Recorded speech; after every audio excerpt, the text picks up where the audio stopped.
Maybe there's some way to break the chains?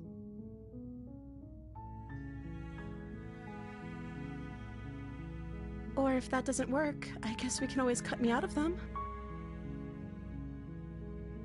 She offers the suggestion with almost complete nonchalance. If we were stuck down here long enough, I'm sure we'd be nonchalant about cutting our way out if it meant we could finally be free. You attempt to make your way out of the basement, but the door at the top of the stairs slams shut. You hear the click of a lock sliding into place. Is someone else here?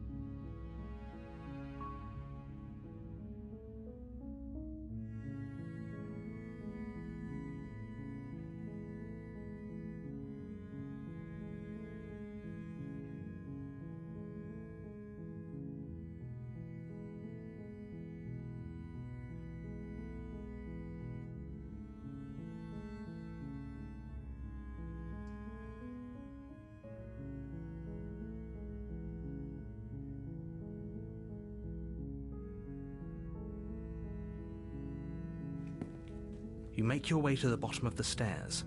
This would have been so much easier if you'd just taken the blade like you were supposed to.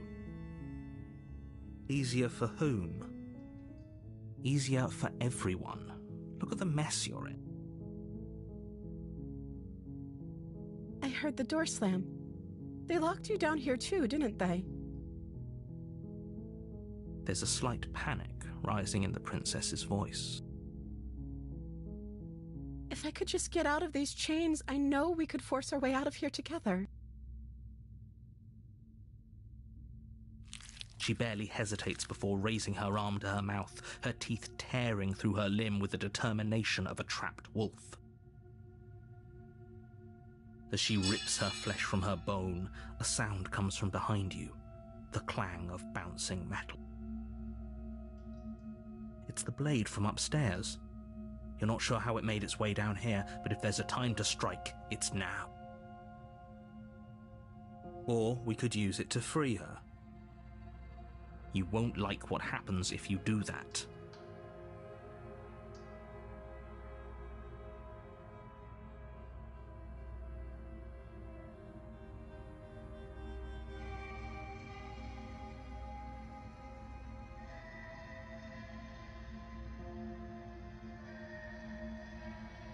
Without hesitation, you bring the blade down and plunge it into the princess's back.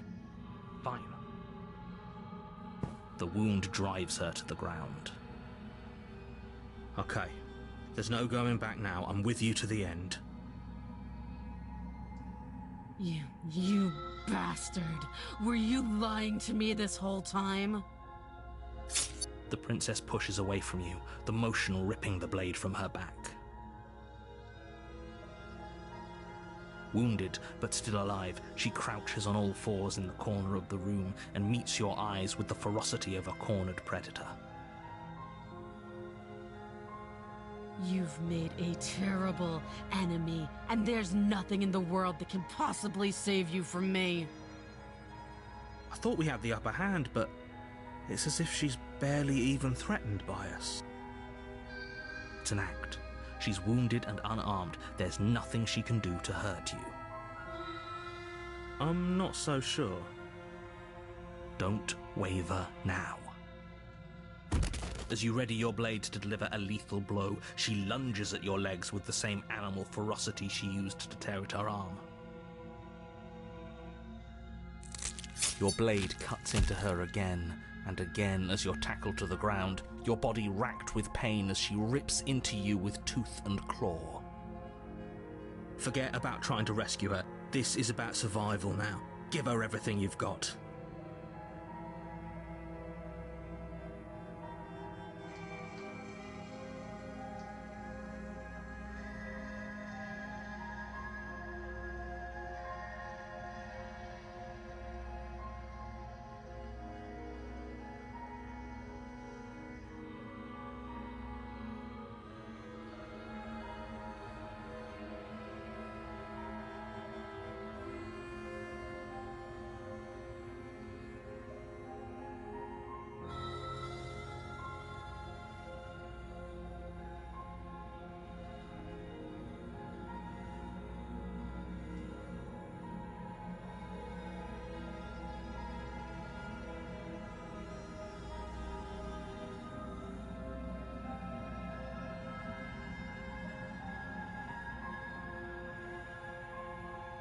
Though your nerves are seizing with pain, you know you've done your fair share of damage as well, your blade having left deep gashes in the princess's back.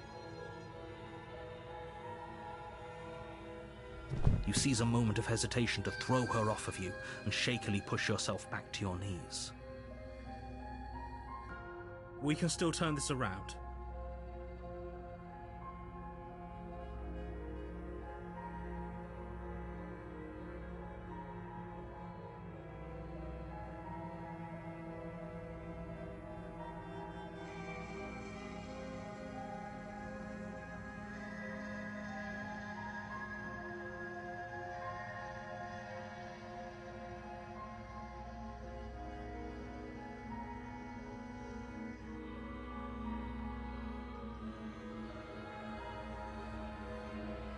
Are you serious? As what's left of your blood pools around you on the cobblestone floor, the blade falls from your trembling hands and clatters uselessly against the ground. I suppose you simply lacked the will to finish the job. The princess, wounded but still alive, nervously jumps at the blade and kicks it far away from you before retreating into a dark corner of the room.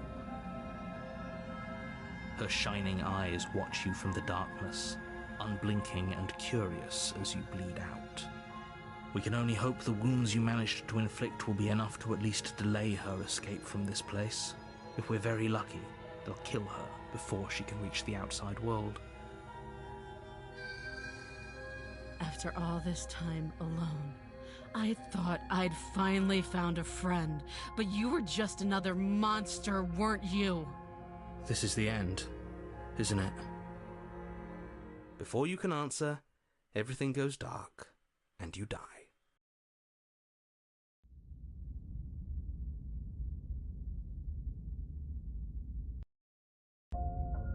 You're on a path in the woods, and at the end of that path is a cabin. And in the basement of that cabin is a princess. You're here to slay her. If you don't, it will be the end of the world.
A warning before you go any further.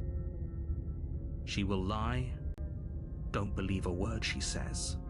Does a cat lie to a cornered mouse when it plays with its freedom? Or is it just act?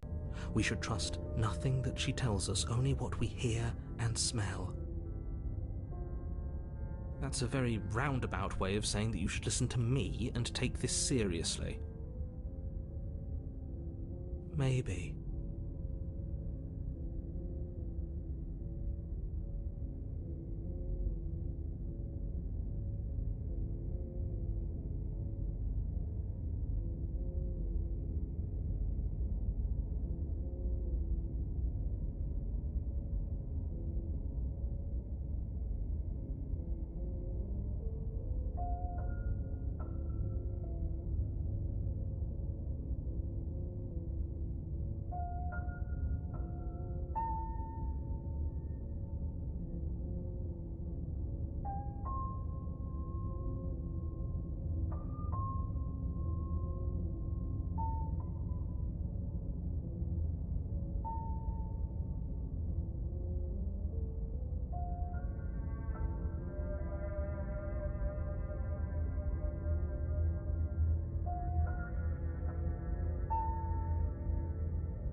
The interior of the cabin is ruinous and dilapidated.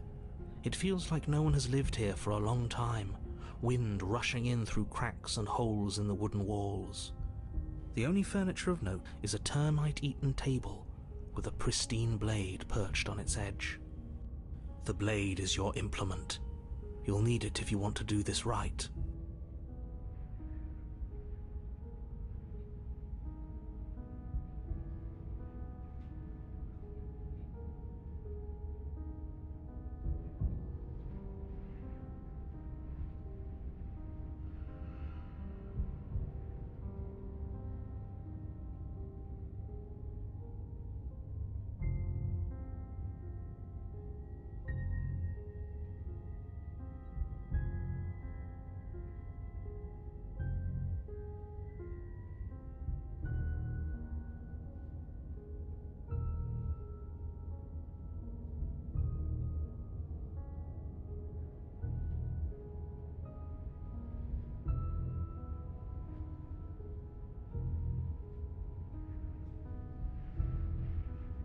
No steel claw?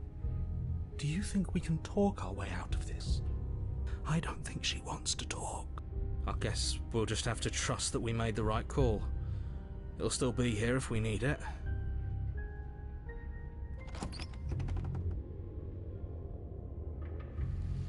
The door to the basement creaks open, revealing what's left of an old wooden staircase. It's still sturdy enough that you can make your way down in one piece, though you'll have to be mindful of holes. The air seeping up from below is oddly warm and wet, as if you're descending into a jungle. If the princess lives here, slaying her would probably be doing her a favor. She growls up the stairs. I can smell you. She sounds almost feral, impatient, or maybe eager. You carefully make your way down the stairs. The last step gives way to the damp earth floor of a starlit pit. The walls are obscured by an impenetrable darkness, giving the illusion that the room might stretch on forever. You brush against the wide leaves of plants that surround you on all sides, seemingly the only living things that occupy this strange underground wilderness. The jungle is pressing in on us, hiding her from view. She could be anywhere. You see only a flash of the princess before she scurries away into the underbrush, dragging her heavy chain behind her. Remember, she's just a princess.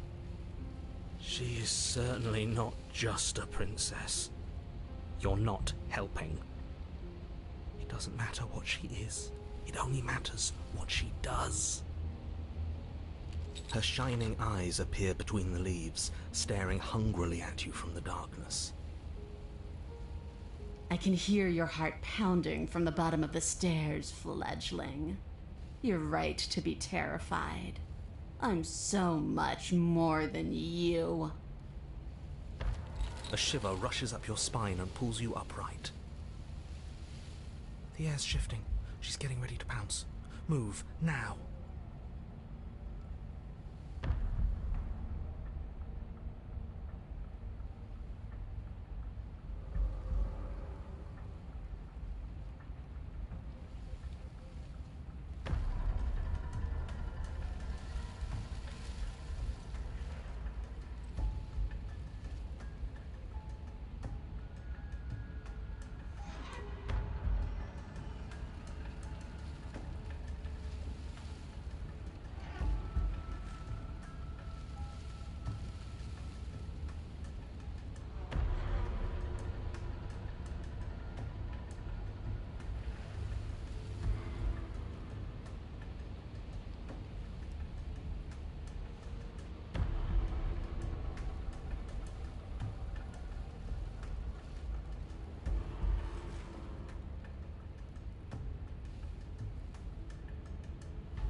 You manage to avoid her slapping jaws, but you aren't fast enough to evade the whole of her titanic momentum.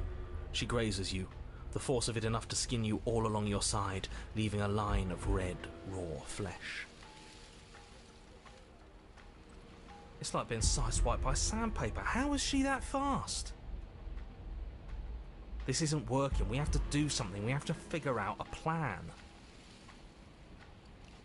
Don't plan ahead. Act on the now. All that matters is that we stay alive. We're trying, but we can't keep this up much longer. We have to. We keep up or we die. You're getting slow. She seizes the opportunity, lunging once again from the darkness, fangs bared and claws flashing. She attacks over and over and over, and each time she leaves with a little piece of you. Too tired to think, but we have to think. We have to move. It's too late. Before you get the chance to react, it's over. She makes her last foray from the dark corners of the room, unhinging her dripping maw, her eyes fierce and full of hunger. You do your best to dive out of the way, and you partially succeed. Partially? Yes, the princess fails to swallow you whole. She only swallows your lower body. That's just as bad. That's worse, even. It's death either way. At least this will be a faster end. You look down to see that the dirt between you is strewn with your intestines, trailing all the way up and disappearing behind her blood-stained teeth. Your legs are nowhere to be seen. You start to go into shock. The princess, bloody saliva dripping from her lips, idly gnaws on what's left of you as you rapidly fade away. I didn't mean to do that. I still need to devour you, and it doesn't count if you're dead. Well, we're not dead, we're... But you don't have time to protest her premature observation of your death, because everything goes dark, and you die.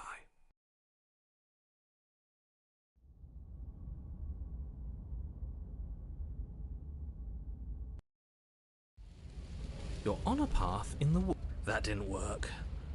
We're going in with a plan this time. We're not getting stuck in another loop, just acting on instinct. We're stuck in a big enough loop as it is. Instinct was keeping us alive. Until it wasn't. So what are we supposed to do? Great, so you've been here before. That doesn't bode well. You're not supposed to have been here before. This is supposed to be one and done. So you know more than you're letting on. Yeah, what he said. Of course I do, but believe me, it's in your best interests. The more you know about the princess, the more difficult your task will be.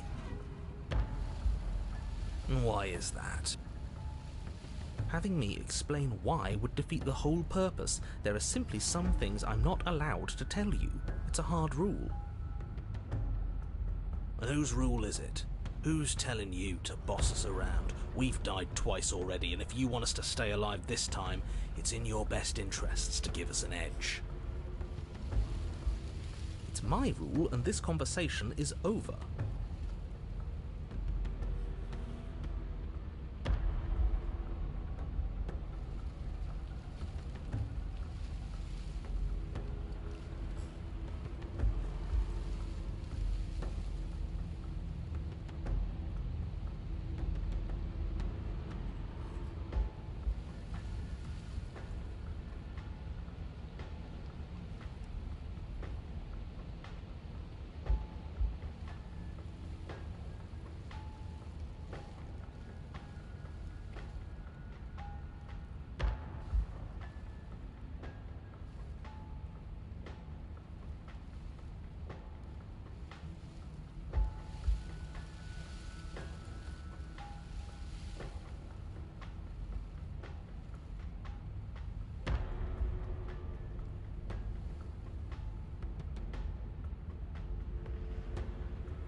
You're right.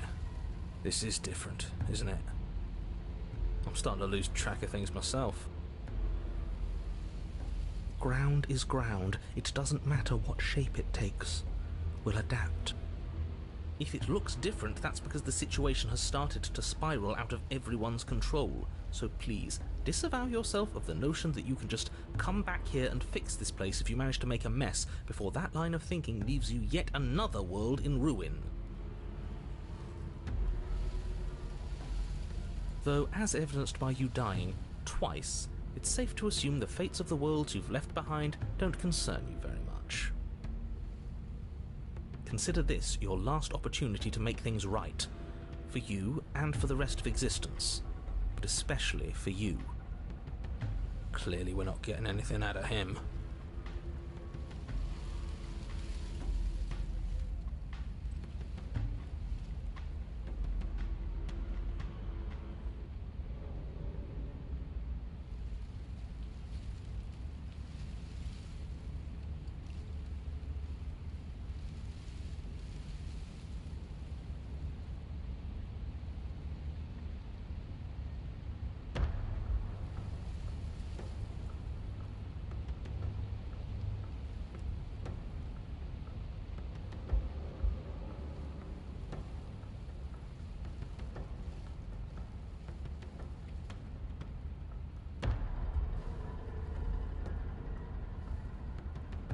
Doesn't seem like she can escape on her own. Maybe not quickly, but it's inevitable. That cabin won't last forever. And she will? Forget I said anything. Just treat this with the urgency it deserves.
Like I said, I've told you as much as I can without putting you at a disadvantage.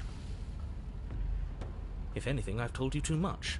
You've already died by her hands twice. You shouldn't need much in the way of motivation.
You have already committed to my completion. You cannot go further astray.